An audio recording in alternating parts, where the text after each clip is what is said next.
many of you may feel like you've hit a brick wall. You know your champion really well, you feel like you've done the best you can to improve, but you just aren't getting any better and you're still getting outplayed. The reason for that may be that you're not planning ahead and anticipating what your opponent may do.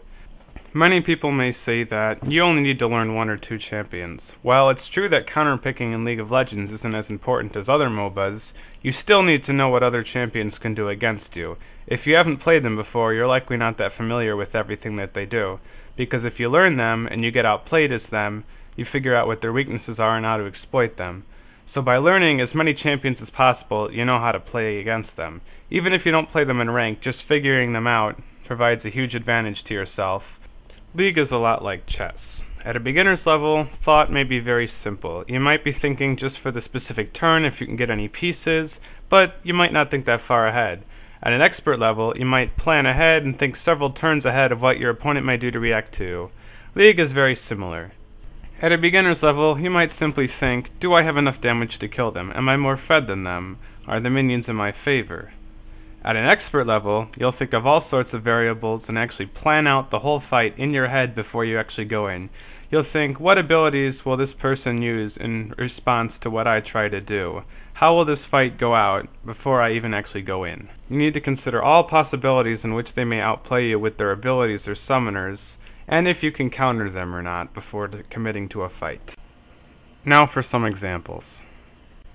Here, after failing to camp bot for a while, I decide to recall. However, Olaf decides to show up, so I figure, how is he going to come in?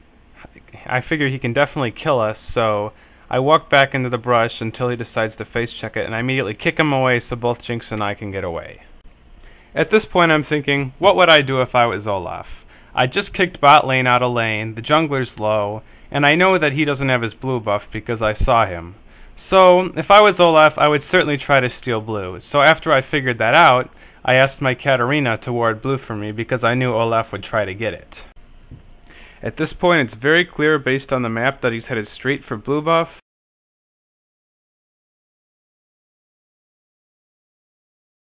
And Katarina's ward does reveal that he is attempting to take it. Luckily, since she warded it, we were able to scare him away and prevent him from stealing our blue buff. Here I attempt to gank on Kayle. So I know I can dash to Katarina, land a Q, try to slow him, but we don't quite have enough damage to finish. So we back off. And I realize Kayle tries to turn on Cat, so I immediately jump to her to protect her. However, Olaf comes around from here. Unfortunately, I'm in no position to save her. However, I know if I land a Q on Kayle, I can kill her. But Olaf protects it, so I know I need to get away. However, she's still really low, so if I can land a Q on her, sneakily, I know I can kill her. So I see she's in a position where there's no minions, so I dash, I Q, and now I know that I cannot 1v1 Olaf, so I flash away. Now, Olaf is really low, so if I land a Q, thanks to the minion damage, I can't kill him.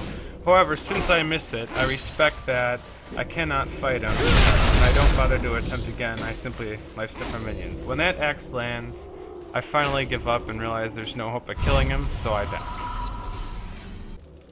Here I head bot to gank. I realize Zed is low, however I feel like we have a good chance at killing both of them, simply because we have so much burst. They disagree, but I'm now I missed the Q, which is unfortunate, but we still have the burst to kill down Zyra. At that point I had to back out because I knew the Zyra passive could kill me, so I didn't want her to get the reset, so I backed out. However, after Zyra uses her shot, I realize I can go back in.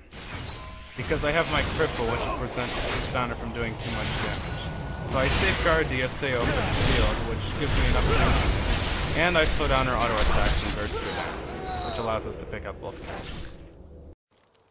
Here is a play that requires a bit of planning ahead. Lily Sin manages to turn on our Yuseo, which I attempt to safeguard to protect, but it isn't enough. Now, I realize that Orianna is going to give him an opportunity to dash to her, so I wait to use my Q until he begins his dash, so that I save my gap closing. So, I land it, however, I wait for that, which allows me to finish and kill both of them.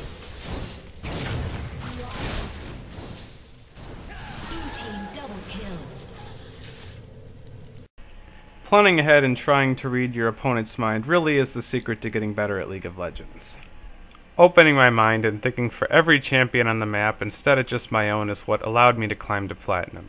I still have much to learn, however, this strategy gives me a method of practicing. I record my mistakes and use them for future reference.